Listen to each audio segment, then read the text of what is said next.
So welcome to another episode of The Gift is the Curse.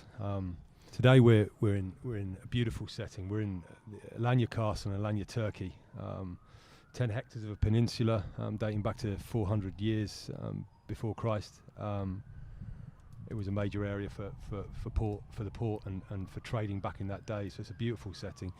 We're overlooking the Mediterranean at the moment, and it couldn't be anywhere better for this particular podcast. When I set my series up, I decided that it was motivated, actually inspired by a couple of people, and my next guest actually is one of the people that really inspired it. So basically, he's a Premier League footballer, played across a host of clubs, 27 years of age now, nearly 230 appearances, representing the likes of Tottenham, QPR, Liverpool, Southampton, Cardiff, Swansea, and a host of other clubs. Today we're sitting here as he currently plays for Alanyaspor in Turkey, and it's been a hell of a journey to get here. Stephen Caulker is one of the most complex characters I've met, but one I can really relate to, and like I say, it's motivated this podcast. The gift is the curse, because as I've been coaching in the performance world now, more and more I see these kind of characters, and actually they're oftentimes the real game changers.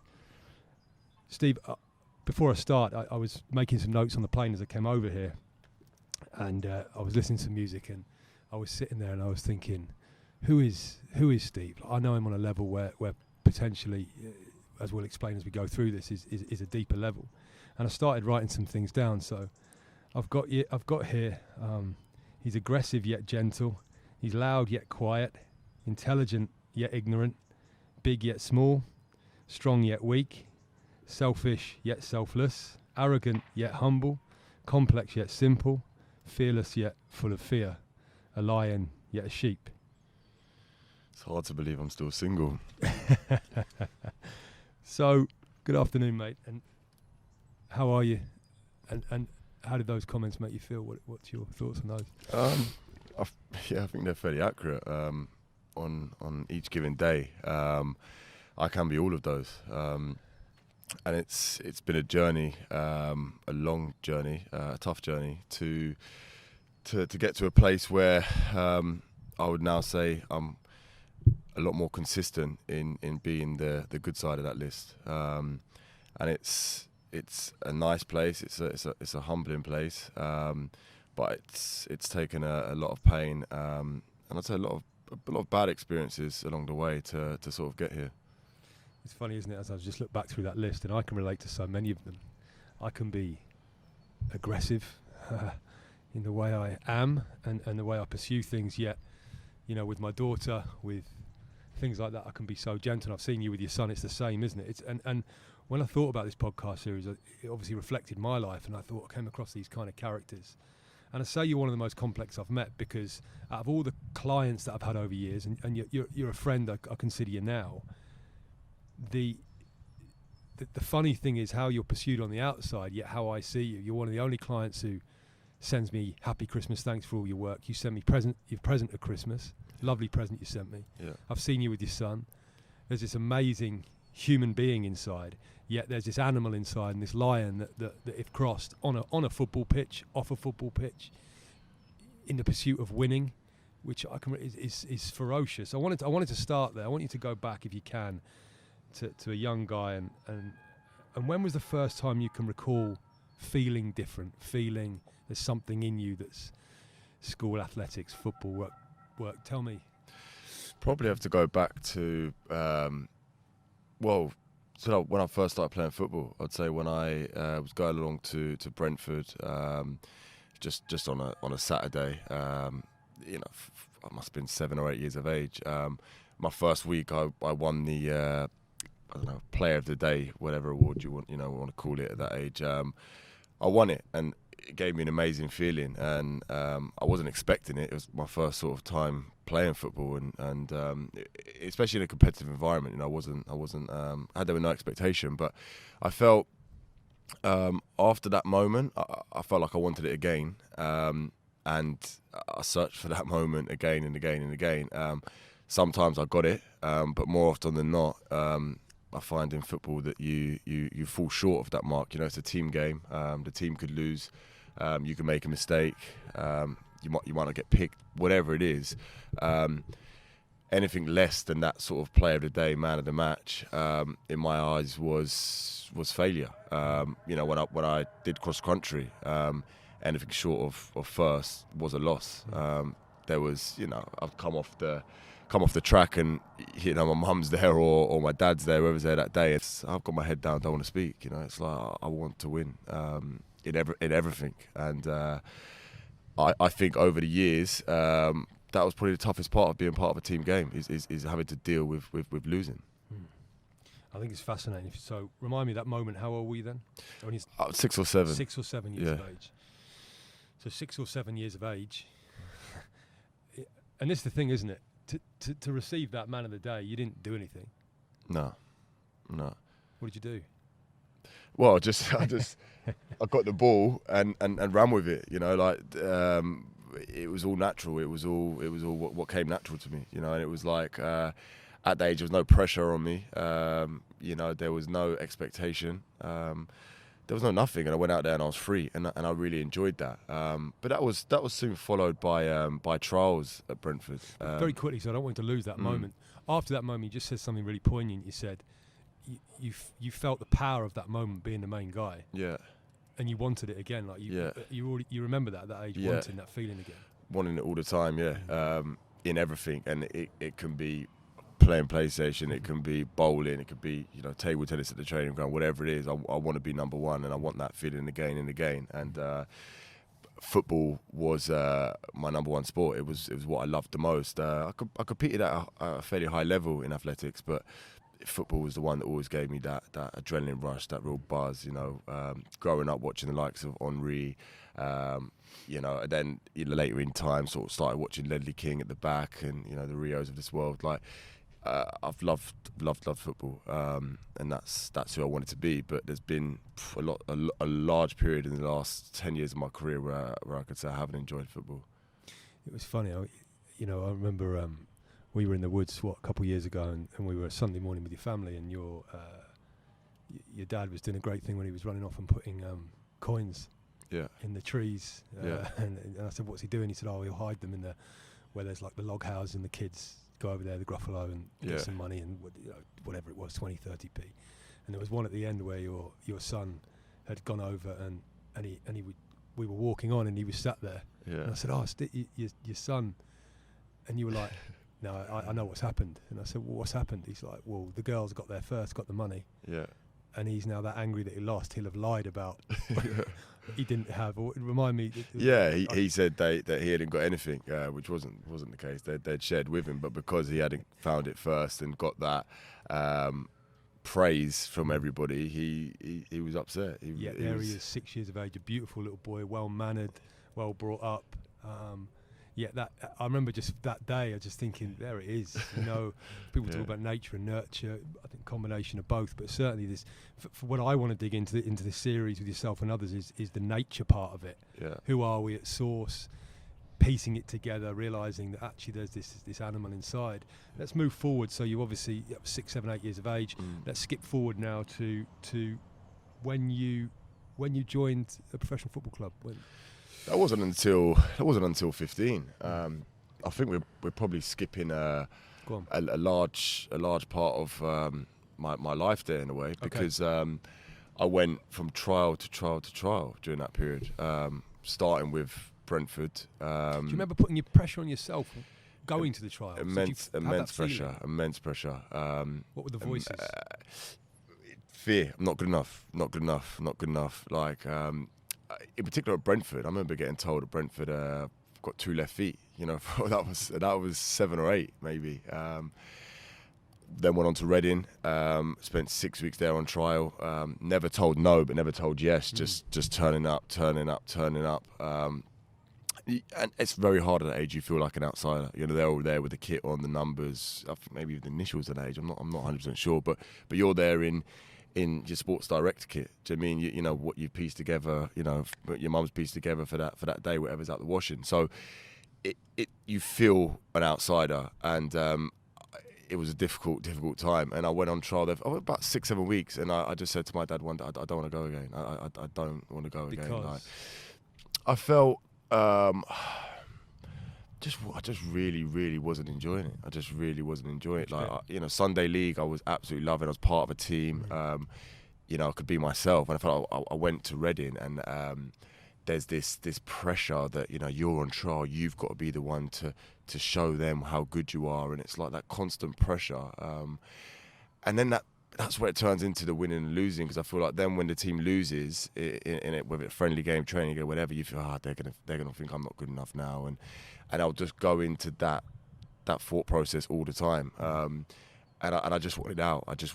And that's been a big factor of my life. Why I've had so many clubs, because I just wanted out. Whenever it got like that, I feel things on a real deep level, and the pain and the shame and the embarrassment is that severe.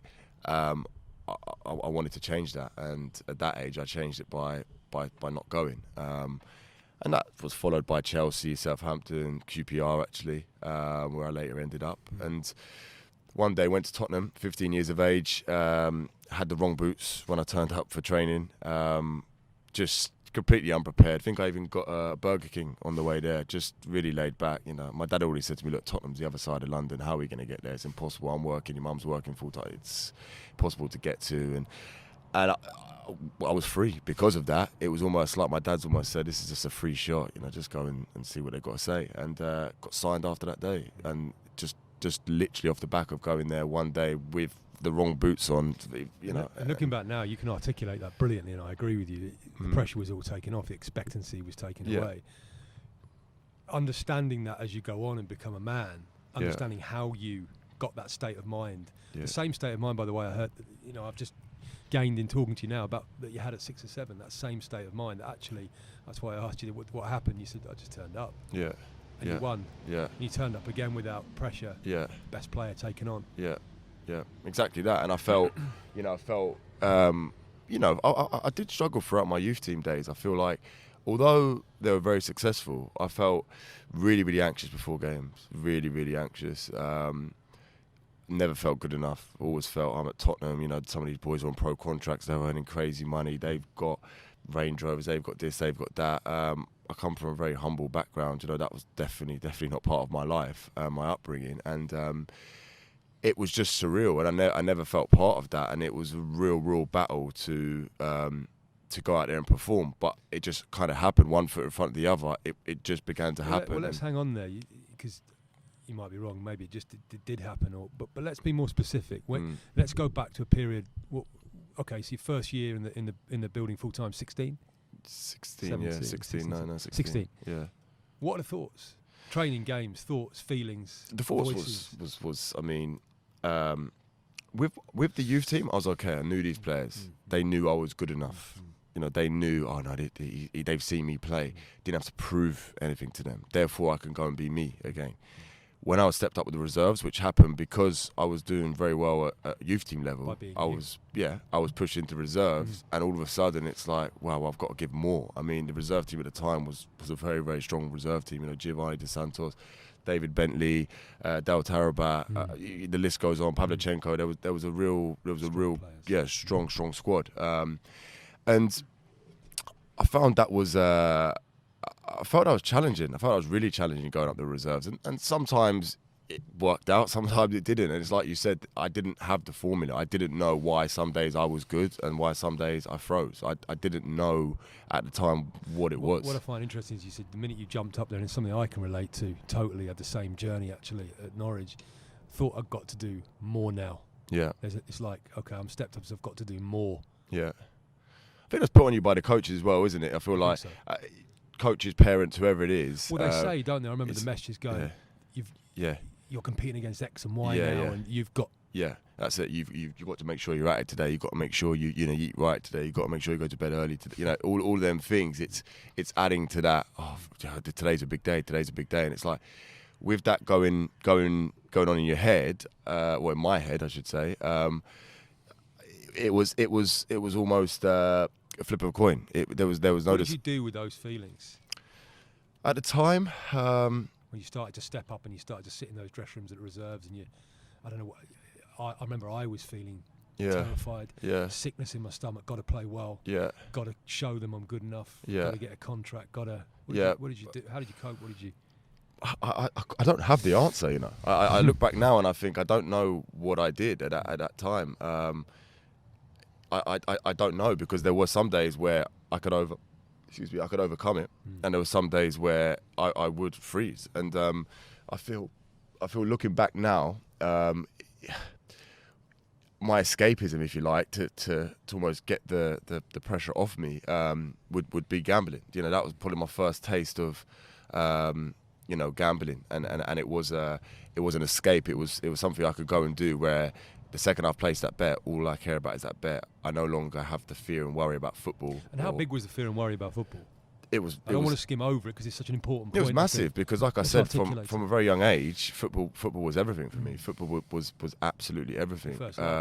First love. Every summer holiday, I would be playing football from 9 a.m. in the morning until 9 p.m. at night. You know, it was that intense. It was 12 hours a day. I'd have my iron brew and my wham bar, and that was me just keep going and going and going. And interestingly, my parents, whenever I would mess up at school, my punishment was being grounded. Yeah, me too. Because that took away that, and they knew you could hit me, you could whatever. Back in the day, that was nothing to me, really. To be honest with you, that's okay. It stings a little bit, but it's take away my football, then it's a problem. You know, then I really learn. It's such a good point, and I've got some notes here about how I thought this would go, and as often ways, it's gone to a place actually that I forgot that I wanted it to go, and that is that I felt, for me, and I feel it's a major issue at the moment, isn't it? People are talking about mental health in football, and people are talking about all the issues and not producing players and players not coping and all this stuff. You've said it brilliantly, and I felt it. Football was my first love. Forget girls. But if I look at how that felt when I broke up with my first girlfriend, the pain it feels when you know it's coming to an end, and the loneliness. Football is so different from any other industry because it's got that grip of love on you. You're not going into a job. Yeah. You're pursuing your love. Yeah. Football's your wife, if you like. Yeah. You know, and she's always letting you down. Yeah. Yeah. I compared it to the day. I said it's like being absolutely head over heels in love, and you know, when you're absolutely perfect, best guy ever. You put the bins out, you make a dinner, the flowers. You're the best. Make her a bath, do everything. Yeah. Listen to everything. Then she'll say she loves you. Yeah. But you drop off it slightly. It's not even a slight turn of the back. Yeah. Well, just it would be the similar. Ignore you, not come you home, not take your calls. Yeah. Do you relate to that? I feel something came to me recently. I feel in the terms of what you speak about there, the ruthlessness of it. Absolutely. I feel that the second you step off the pace, the second you don't turn up to training, the second you're lacking form, most coaches, although they would hate to admit it, spit you out. Yeah. You know, they do drop you like the wind. You know, a lot of coaches would disagree with that, but I think that's probably a large lack of dishonesty on their behalf. You know, having been a player for a long time, been at a lot of clubs, know a lot of people, we all feel the same as players. I think my podcast series will reveal that with the footballers I do it with. I think everyone will reveal the same kind of thing. Yeah. It's that knowing that at any given moment you could be dropped, and it could all be taken from you. So it's like that win on a Saturday, that high, it can soon be taken away, and it can be taken away by sometimes by something you do, but sometimes it could be tactical. But if that's not explained to you, I feel I went home and would take it very, very personal. I would say up until the last year and a half, I've never seen football as a job. People have always said to me, like, you earn really good money. Yeah. Just go into work. You work 3-4 hours a day. Go in, do your training. Don't say nothing to the manager. Get your head down. Come home. You know, you've got a nice life here. You've got a nice house. That meant nothing to me. Because you're in love.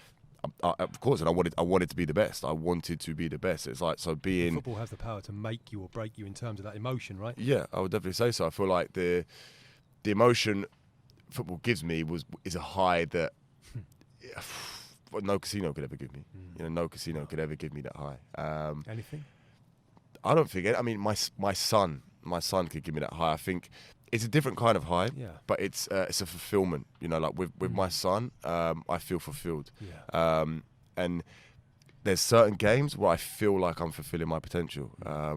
But more often than not, in the last few years in particular, I've felt very short of that. And I've had to make some big decisions along the way because I felt like my career was going down a path where it's not where I wanted to be. It's not where I felt my calling was. It's not where I felt like I didn't spend however many years it was training as a kid to just let it all go. You know, just earn a living, like people say. Like that's no. And that was a pain you had in the darkness of night sometimes. Yeah. You know, and that's not a pain that's you just drive you along one day. That's brutal. A pain that's brutal. That keeps you up. That keeps you up at night. That keeps you up. Mm. That's the 3 a.m. wake up call where you're there and it's like wow. You know that's a very very lonely place. And I had that for a lot. I mean, I've been unemployed for 6-7 months. I want to go up because you're covering some brilliant things.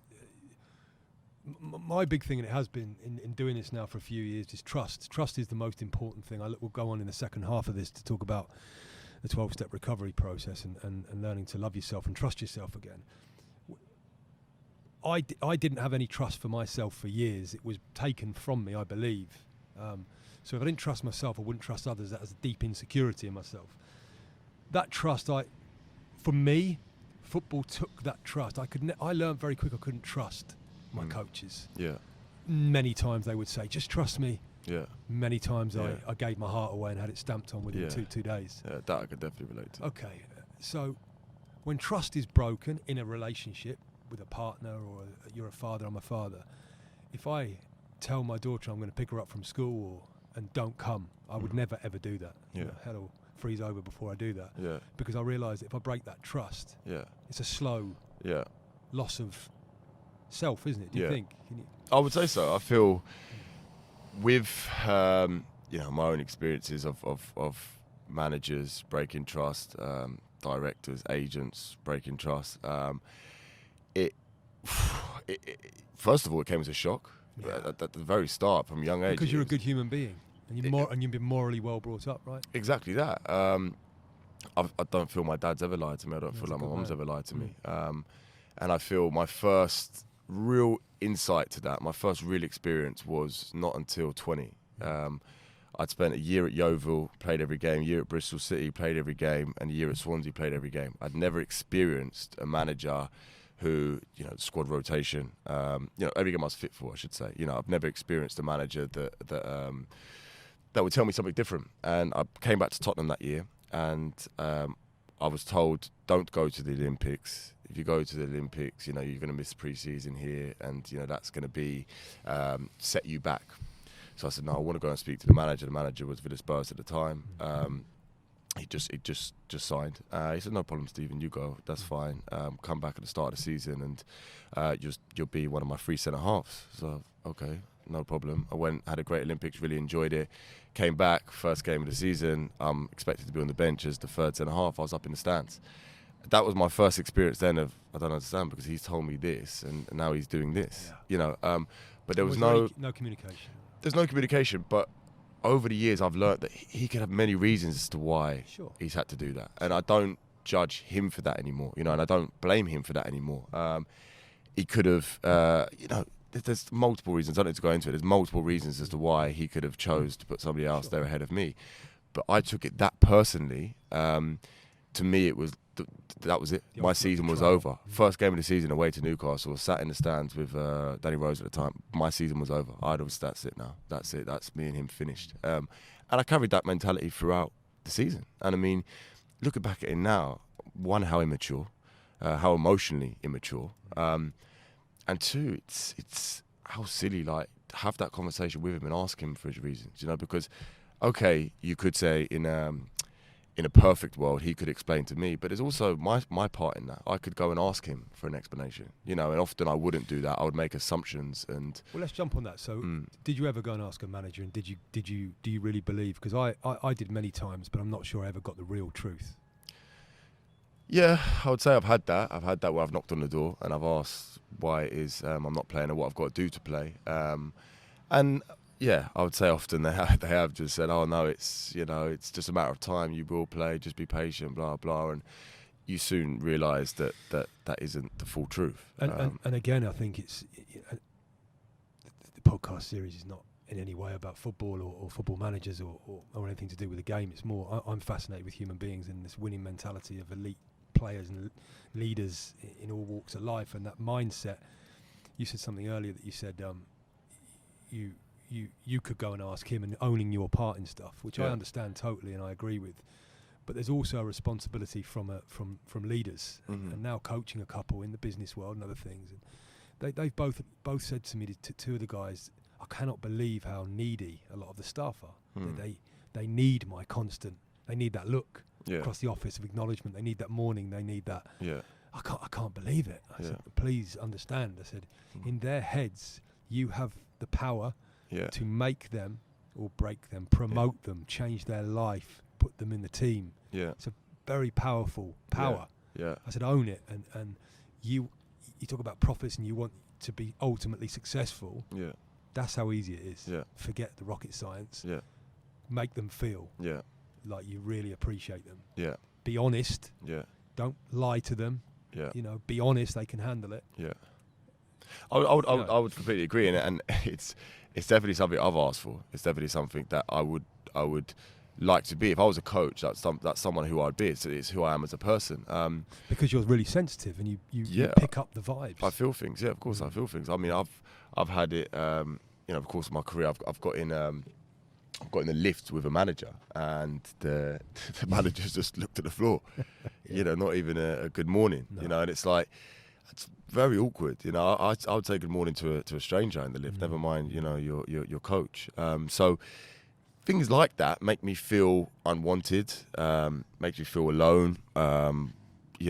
Makes me feel uncomfortable, basically. And then I question. Because it creates doubt. It creates doubt, and I then question, well, why? What have I done? What's this? What's that? And that's pretty much been the emotional journey I've been on. A lot of it in questioning myself. Over the years, I don't think I could name every coach I've worked under. I've worked on some great coaches. I've worked under some coaches who I think obviously were on a journey and were learning themselves, but.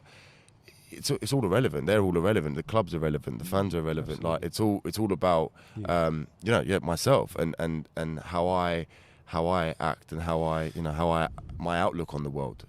Well, I totally agree with you, and we're going to talk about that in the second half of this, about the actual going into that journey back to self and the escapism from self. But one thing I must say is that the big thing I'd love to see change in coach education, certainly in football, is there to be an understanding with the governing board, the FA, if you like, in the coaching licenses, and understanding that actually I feel sorry for a lot of my ex-managers. They're out of work.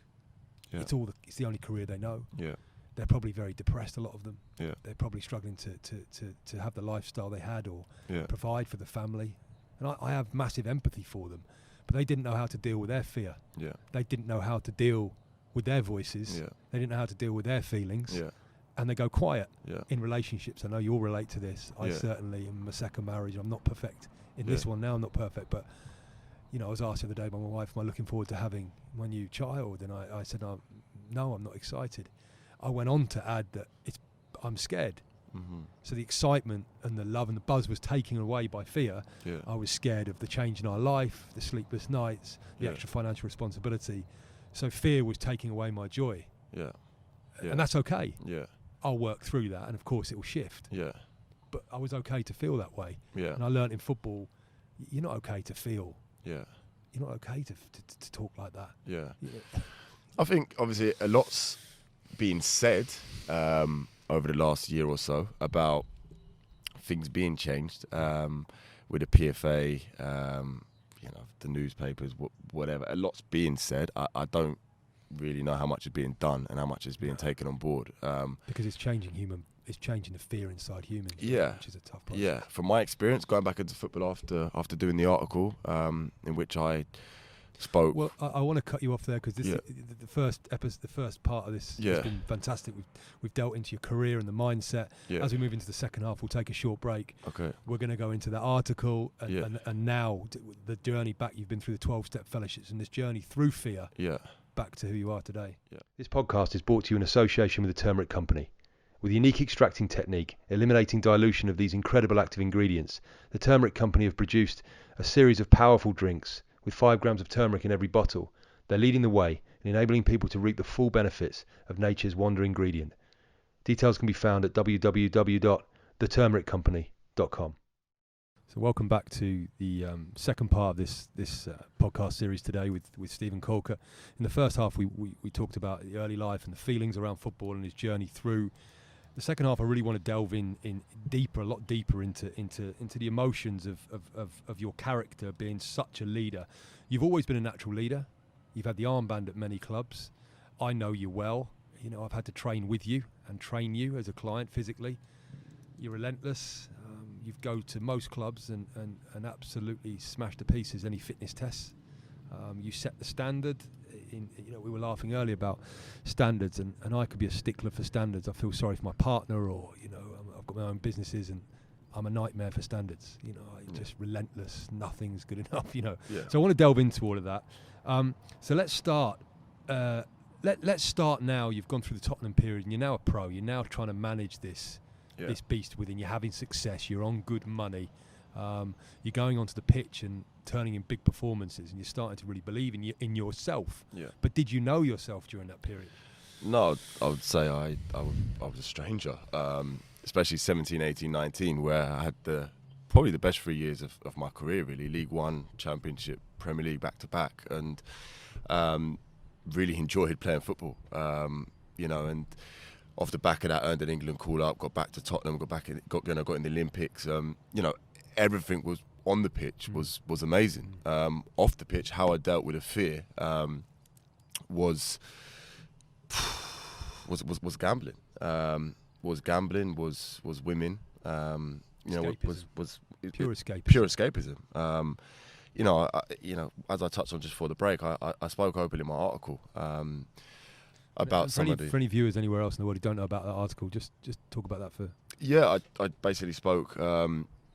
I'd done a sit-down interview with a good friend at The Guardian, Dom, who I could trust to do an honest piece and do it as I said it. Not changing my words, and it was a raw piece, and it was difficult releasing it. The day before releasing it, I started to think, oh no, I shouldn't do it. But the people behind me and the people that matter support me through these things, and I wanted other people out there who are struggling as well to know that they're not alone, because I definitely felt alone in large periods of my career where alcohol, gambling, women was my only form of comfort, because I felt being at big clubs like Liverpool, Tottenham, that I couldn't be unhappy. How is that possible? How is that possible? There's a lot of shame around the fact that you're earning this money, and yet of course you're earning this money. You're living everyone's dream. I was living what I thought was my dream, and that was probably the biggest thing. Was this was supposed to be my dream? What was your dream? What was your dream as a young 7-year-old? As a footballer, what would you have been your dream to represent Tottenham and Liverpool? Go out in these stadiums. Yeah. So why wasn't it your dream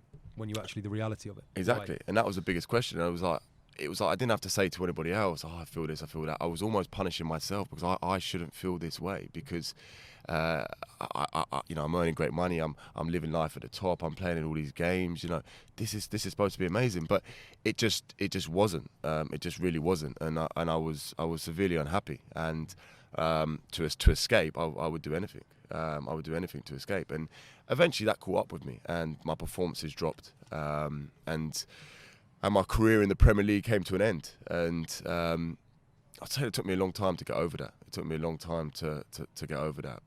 Can I just interject? If during those periods when the fear, because I look at fear, and fear is two things for me. It's our own fear, and I think the more gifted you are, the bigger the fears. Yeah.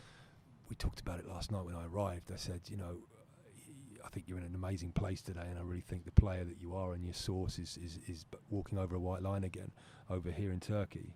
And I really think the fear put on yourself by the knowledge of how good you can be, that deep knowing of actually the people who can achieve the biggest heights often have the biggest fear put on them by themselves. Yeah. It's almost like how high you can go, and the fear's always going, you're never going to get there, you won't ever, I would say okay, we could look at it in a negative light, and we could definitely say that fear, creates a desire to escape because no one likes sitting in fear. But I want to talk about it in a positive light. Having spent, what has it been, 2.5 years, rock bottom in terms of my career. On the pitch, it's been really, really tough. I took, not many people know, I took a 95% pay cut to go to Dundee because I just wanted to enjoy playing football again. I was just that unhappy at QPR. I needed to get away and enjoy myself. And where were you living during that period? Tell I lived at my uncle's. I lived at my uncle's. He had a room. He said, "Come and stay here." Middle of nowhere, underneath the mountains, wasn't it? Beautiful place. And the most important thing I had there is when I came up from training, I had someone to have a laugh with. I had someone to go for a walk with. I had that. I had love. I felt loved. I felt part of the family. I'm not somebody who could easily go and live with somebody. I'm very much the opposite. But I just felt really at home there, and it was an enjoyable 6 months off the pitch. My life has really taken a turn over the last few years off the pitch. But it's been a real battle, proving to others that I'm changing, that it's possible to change. Because I get asked all the time, "Do you regret doing your article?" And I say, on one hand, no. On one hand, no, because I owned my stuff. I put it out there. This is me. This is who I am. And it helped numerous people. The amount of people that stopped me in the street just to shake my hand and say thank you. Thank you for sharing that, because I felt alone. I felt embarrassed. I felt ashamed. But if you can feel like that at the top, then it's okay for me to feel this way. And a lot of people have sought help off the back of it. A lot of people will come to me and ask for advice and just talk things through. And it's really, really nice to be around for people like that. It's really, really nice. On the flip side of that, in terms of football, in particular in England, the stigma has in no way changed. People don't know how to talk to me. They don't know how to treat me. It's because like in your head, you are those statements. We don't have time to talk about you are statements. People will look at you, I guess, and go, loose cannon, can't be trusted, mentally will sign off ill when the going gets tough. Yeah. They're the labels. Yeah. Yet here I am sitting with you, and I'm apparently whatever label I've been given today is elite performance coach, working with young players and business. Yet you are one of the nicest, kindest human beings I know, yet with this incredible drive, easy to manage. I'm going to say for me, managing you would be the easiest job in the world, because what do you need? You said there you went home because you felt love after training, you felt love. Well, why didn't you feel the love at the training? Because for me it would be easy just to sit you down and go, how are you, mate? You okay? And I understand. I had a player the other week, Steve, that I manage. He got sent off in the game. I think he's going to have a ban for that, and there's a lot of shame around it because of the incident. He retaliated. It was a little bit over the top, and he's had a lot of shame around that. And I was potentially one of the only ones who said, look, it's absolutely cool. Like you're now, okay, you overstepped the line, but you'll probably do that another 7-8 times before the time you try. But you'll start to work. You'll figure it out. Yeah. You'll figure it out. But don't lose what you are, because that's a tragedy. Yeah. But you're going to take the odd ban. You're going to take the odd suspension. Yeah. Don't let people shame you for that. Yeah. Yeah. So it's an easy conversation. I would say so. Yeah. I would say just. I'm very sensitive, so I understand. Yeah. Yeah. I would say just having a conversation like you said at the start. They're just asking how you are. Just asking without how you judgment. Are. Of course, yeah. Without judgment, I think. It almost goes without saying. I feel in the past when I have spoken with coaches, I haven't left the room feeling better. No. That's what I will say. I haven't left the room feeling any better. And how do you leave? Great. It's almost a perfect cue, as my page here with about 15 minutes to go says, recovery, 12-step recovery. How do you feel when you leave the rooms of recovery as opposed to the room from a one-to-one with a coach and manager? 99% of the time, apart from the 1 in 100 that doesn't go my way. I really, really enjoy going to meetings. What do you get? I get identification. I get a sense of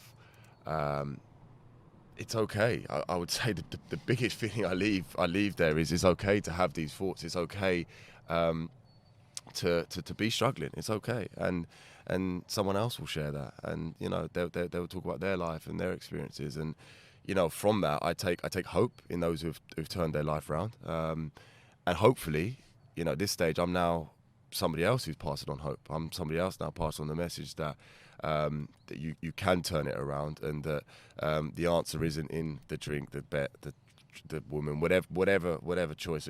Food's a massive one. Food on a daily basis for people is a struggle, and people ignore it. Well, we talk about filling the void, filling the hole in the soul, all the words around recovery, which obviously I've been through the 12 steps myself, and you and I have sat in meetings. Again, I can say there's no place that makes me feel feelings. The voices stop, the noise quieting down in my head. Yeah. And when I walk out that meeting, whether it's 9 o'clock at night in the middle of the rain in November somewhere in some church hall, the voices are quiet. Yeah. And someone can cut me up at the lights. Yeah. That's okay, man. Yeah. Let them go. Yeah. Whereas before going to that meeting, they cut me up in the lights. Yeah. I want to round them off the road. Exactly that. Exactly that. And going back to just a little bit about the fear. I remember going to my first meeting. I was scared. I was very scared. I was scared. I think just as anyone going to a meeting, I think it's quite a daunting process. But especially as a footballer, and at the time I was only 19, so I was playing Premier League. Was in and around the England squad 1920. So it was scary for me to go in there and fear how I'm going to be judged. But some of these people that I've met in the rooms are now really, really good friends of mine, and some of these people are also lawyers, musicians, whatever. Top people, and it doesn't matter what their career is. That's the most beautiful thing about that room. I'm in a room where you just don't feel judged. Whether you've just come off the street, whether you're a lawyer, whatever you are, it's okay, because you're human. You're there. You're being honest, and you're there to get better. And I feel there's still a huge stigma around that, not just in football. It's still today in society. I feel there's a huge stigma around people that say, oh no, I don't want to drink or whatever. It's almost that double look. People are looking at you funny, and it used to be an issue until I'd say my self-worth came back. I would say my self-worth had been completely stripped. But I can relate to that. I mean, as they say about addicts or people who end up escaping to that addictive point.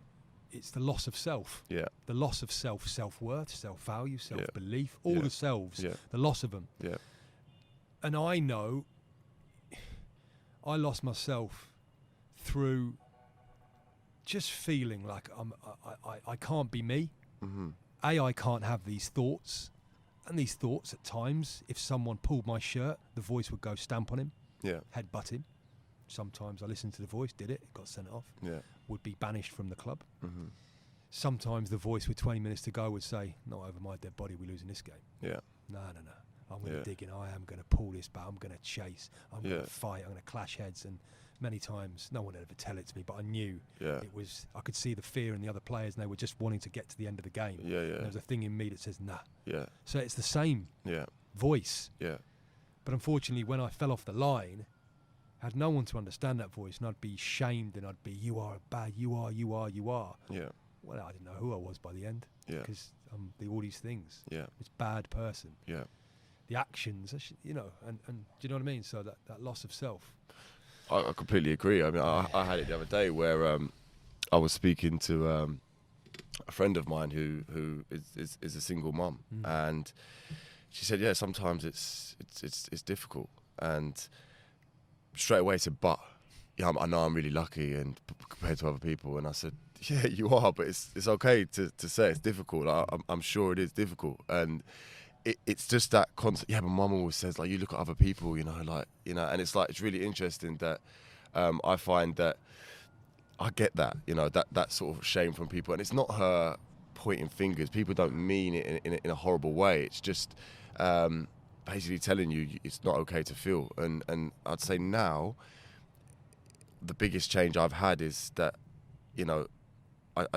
it's okay to be me, and I take pride in who I am. I take care of my appearance as my self-worth, comes back, and I want to be fit, and I want to be all these things. And there's a huge amount of acceptance that what's happened is gone, and I'm not still hanging on to that that Premier League. I want to be back there. I want to be back there. I want to be back there. If I get back there, then great, then amazing. But for now, it's just a day at a time. And go on, you want to come in? Go on. No, sorry, I was just actually adjusting my chair. No. Yeah. Today. But today it's. I'm just, rather than looking at the whole 2-year, 3-year plan, and okay, it's great to have goals. But I think sometimes them goals can add pressure, and with that, it becomes disappointment, and all of that comes with it. I feel like day to day, if I give my best, I feel like the rest will take care of itself. That's what it did when I was 17, 18, 19. The rest just took care of itself. And let's jump in there then. It's perfect timing. Yeah. So what you're saying is, and I totally agree again, working with people as a performance coach, trying to get them to hit their best. These people, I've had many young clients who come to me with these goals. And I said there's a distinct difference for me between vision and goals. Vision is a feeling of where I can go, my potential to achieve. So today I sit here and say I have a vision deep inside of one day being seen as a top guy in my field. Yeah. Whoever judges that, I just have that vision. But I don't have a goal to get there. Yeah. I don't have a goal to get there. Yeah. There's no timeline on it. Yeah. So it brings us into recovery. Step one of the recovery process is I surrender. Yeah. I surrender. I'm powerless. Yeah. I am powerless over. Yeah. And that's what you were saying there, really. And exactly that. Powerless over performance, powerless over alcohol, powerless over drugs, powerful over whether she loves me, powerful over whether he picks me. Yeah. Powerful over whether they like me, powerless over. Yeah. I mean, look where we're sat today. I just think, like, admiring this view, and you've been here obviously 24 hours, but you've said to me numerous times, what a place, and it is absolutely beautiful. And when I came here, it was actually a trial. It was a trial, a few-day trial. Okay, come here, show us what you're about, because we can't understand. Your CV suggests that you're a good player. Liverpool, Tottenham, Southampton, Cardiff, Swansea, England, Olympics. But you've just left Dundee, and you've been nowhere for 6 months. What have you been doing? Like, come here. And the coach here is someone who has lived a similar life to me, and didn't judge me for my past. And he was a top player, right? Top player. Turkish player. Nicknamed the Turkish Zidane, a real good player. And he just said, okay, come and show me. And it was the first manager to do that, to just say, okay, come and show me. Just come and show me. Because a lot of managers, no, I'm sorry, you've had this past experience. No, I'm sorry, I can't take that risk. I can't take that risk. I can't. I'm saying, yeah, but you're bottom of the championship. You're bottom, the team's losing. Can I just have a chance to come in on trial? Can I just? No, I'm sorry. That's just not going to happen. And I reached out to a lot of managers to ask for that opportunity, to ask for just to be able to showcase myself, really. And did you ever have an opportunity to sit down and go? I always find it, and I found it with me. Like, there's my CV. There's my attributes: 6'4", 6'5", 6'5". Yeah. And all I'm guilty of, if whoever's the judge and jury, all I'm guilty of is messing up. Yeah. Making mistakes. Yeah. Running away. And so it's almost like these people are saying, "Well, I've never run away. Yeah. I've never made a mistake. Yeah. I've never." I feel like one of the biggest issues was, has been actually opening up and talking about it. And I feel, sat here today, I'm not sure I would encourage too many other youngsters to do the same. Reach out, speak to somebody, absolutely, 100%. Do not suffer alone. There's so much help out there. You might need to find the right help. You might need to try 10, 15 therapists, 20 therapists, to find the one. I did. I went through several therapists until I found the one. I said, okay, this guy gets me. I really, really relate to him. I really identify to him. And he's, become a good friend now as well. It might be that case, but I just feel... And you can say to him, I am afraid. Absolutely. I feel less than. Yeah. I'm scared of the future. Yeah. Could those young players that potentially we're reaching out to and I'm working with, could they go to anyone within that football club and say, there might be someone, in my experience, and I'm going to put it on the line, only today I was having conversations while you were training. Yeah. I pretty much know the young player that shared with me this morning couldn't go to a member of his staff and say, I am terrified that I'm not good enough. I'm terrified that... I feel in like we said at the start, in any workplace, obviously both being you've been ex-footballer, myself, current footballer. We're talking about football here in the main, but I feel in any walk of life, it's an uncomfortable conversation for people to have, and I feel until that sort of changes, then people are going to continue to abuse drugs, abuse alcohol, underperform. Of course, get lost get from the game of football, be sacked, be fired, end up absolutely in the lower leagues, the conference. Absolutely. I mean, I know you are someone yourself. I've sat with homeless hundreds of times up London, and I'm on the train back, and I'll get out of the station and then be a homeless man sat there, and I'll sit and talk with them, and I just think when you sit and talk to these people, you think like they have so much understanding and so much about them that it's such a shame to see somebody in that situation, and often how they get there is similar to how we live our lives, and just one or two things have gone different for them, and they find themselves on the street, and when you're there trying to rebuild, it's so difficult, because I don't feel like as a society we're offering a hand. I don't feel like we're offering a hand to these people, and I feel like by giving, by helping, by talking and sitting with these people, I feel that not only it helps them, it also helps me. It helps remind me of one, where I've been, and two, where I can easily end up if I want to continue down that path. Which, thankfully, as I was touching on a couple of minutes ago, looking around where we are today, I could have gone and signed for many clubs during that 6 months of unemployment. But nothing felt right. Nothing felt right for me, and it was important that during that period, something stayed with me in the higher power sense. Something that I had faith that something will come right. And sat here today, this is it couldn't be better. I really enjoy being here. I enjoy the fresh start, and it's worked itself out. But it's obviously difficult during that period not to just take what's there, because the fear is overwhelming. I've got bills to pay, I've got mortgages.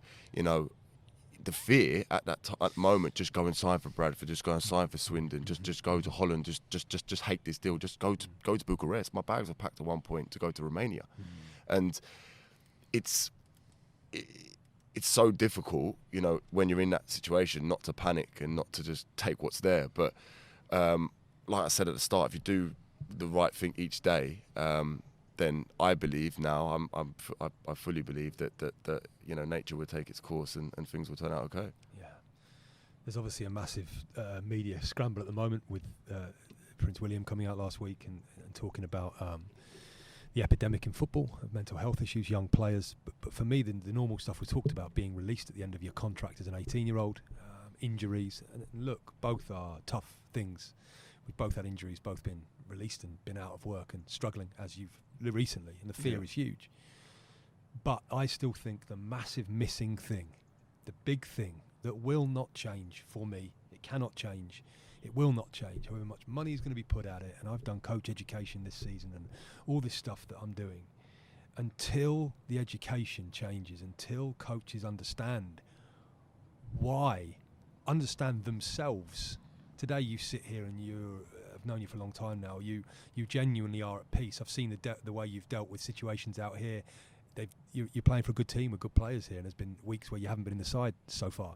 But the way you've dealt with that is you felt the feelings, felt the crippling pain that a winner like you has not to be in the team, but you've dealt with it. You felt the fear, and you haven't then gone onto the training pitch and let the fear overwhelm you. I've got to show him. I've got to.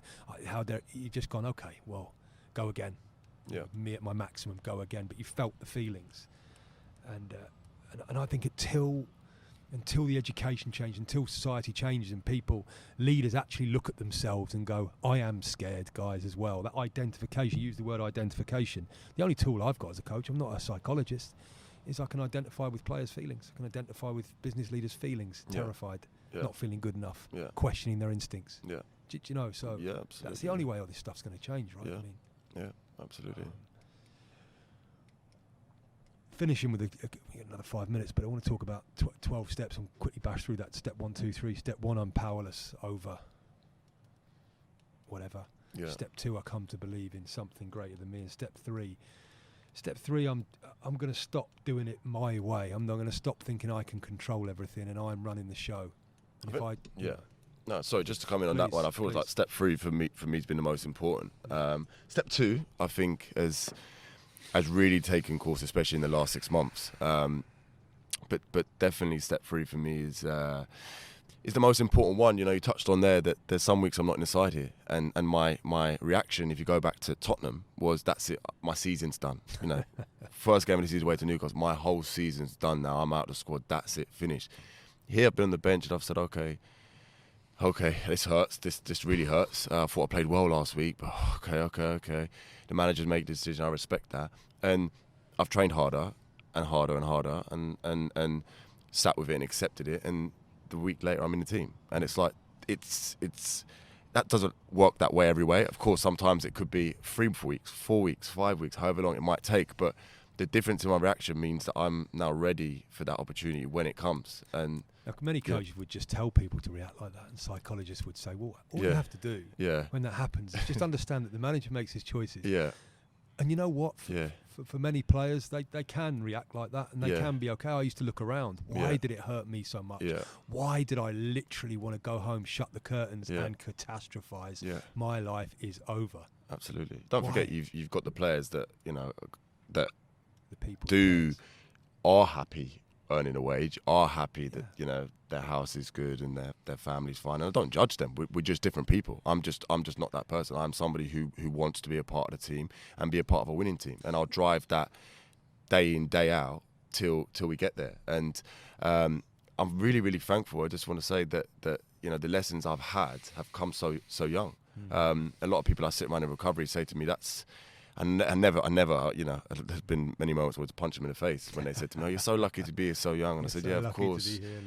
Yeah, everyone else is out there having a great time, and I'm sat here at 23, 24, sat next to you. Yeah, thanks, mate. It's brilliant." But I now truly understand what they mean, because I'm now sat here at 27 with a completely different mindset, and I'm able to be a better father, a better son, a better all-round human being, a better friend. And as I said at the start, I'm here to help other people now, and it's nice. It's nice to be able to give back and share my experience. As you would do. Well, there's many days, isn't there? I mean, you go back to when you were 25 and we were in the woods training in between clubs when you were signed off with mental health issues, and you were training by yourself. Felt very discarded, and we were training, and I said, it is quite incredible. You're at 25 and already got all this. You're on this journey of wisdom that I didn't start till 33. It was too late for me. My career had finished before I learned it's made me a great coach, but I can't get it back. Yeah. I get the feeling you on a football pitch, you're still going to have an amazing 8, 9, 10 years, whatever you want as a player, and then do whatever you do. Yeah. Are you do you realise you're a leader? Could you say that about yourself? Yeah, I would say. And why? What is it for you? I would say that there is a distinct difference, and I own that now, where I see it in certain players, I see it in certain individuals, and I also see the people that are happy just to go along with it. They don't mind where we eat, they don't mind where we go on holiday, they don't mind whether you walk or get a taxi, and that's absolutely fine to be that way. I'm just different. I'm wired differently. I want to, I know what I want to do, and I'll go to any length to do it. I mean, there's a lot of conviction with that, and you'll find that people like that energy when it's a positive energy. Of course, like we spoke about, we can use it in a negative way or a positive way, and I'm very thankful to be using it in a positive way today. And you could drag a lot of people with you, and a lot of people want to be around that energy and jump on board. So I'll definitely say that I can lead, and part of why I did that article was because I wanted to go out there and send a message and say, look, this is happening. This is happening for me. I'm sure it's happening for many other people, and don't be afraid to talk about it. Like I said, publicly it's your own decision. But talk about it to someone close to you. Talk about it to a therapist. There's lots of help out there, and I feel it's almost happening. I feel like every week there's suicides, there's public suicides. I mean, the suicide rate in England alone is the biggest killer under the age of 35, I think, or 40 for men. Yes, it's the biggest single killer, and they project by 2000. I heard 2020 or 2030, it'll be the biggest killer in the world, an epidemic. So on that note, if my career's done anything, you know, okay, the house, the cars, all these things that, you know, people want to have. Yeah. That's all irrelevant. If I've been put on this earth to have a career in which I've had to have a platform to speak and tell people that, you know, these are the issues, and I may have helped 1 or 2 or 3 or 4 people, whatever it is, like that's enough for me. Like that's amazing to have made a difference. And I, you know, obviously, you know, it's something that I do have pride in today. You know, it's something that I won't be shamed over anymore. Steve, it's we can sit and talk. We have done. It was you who inspired me starting this podcast series a couple of years ago because of the chats we often had when we were sitting talking. I thought there's such value in this for people. You know, so we've got to wrap it up now. We're getting towards the hour. So I just wanted to say, you know, I didn't know you that long, 2 years, really 3 years before I invited you to be an usher at my wedding. I did that because I looked around the other people in my life and thought, I don't have anybody I respect as much, or that many people that I respect that much. I'd already seen that characteristics in you. I think you're a great man. You're a great friend. I think you're a great footballer, top footballer. I think you're a great person. I'm genuinely happy to see you. I'm genuinely happy to see you at peace, to see you dealing with the voices today, and you're still young enough, easily young enough to come back and have everyone go, my God, what a top player he is. So the gift is the curse, and we all pray that by the end of it we can somehow manage that. Appreciate that, Drew. Thank you. No worries. I wanted to finish, actually. I'm going to finish this podcast with a little prayer/poem and just reach out there, and I'm going to say it. May the universe grant us the serenity and internal peace to accept all parts of ourselves and the things we just cannot control, the courage to follow our guts, our hearts and our instincts and be who we were born to be, and finally the wisdom to know the difference. Thanks for listening.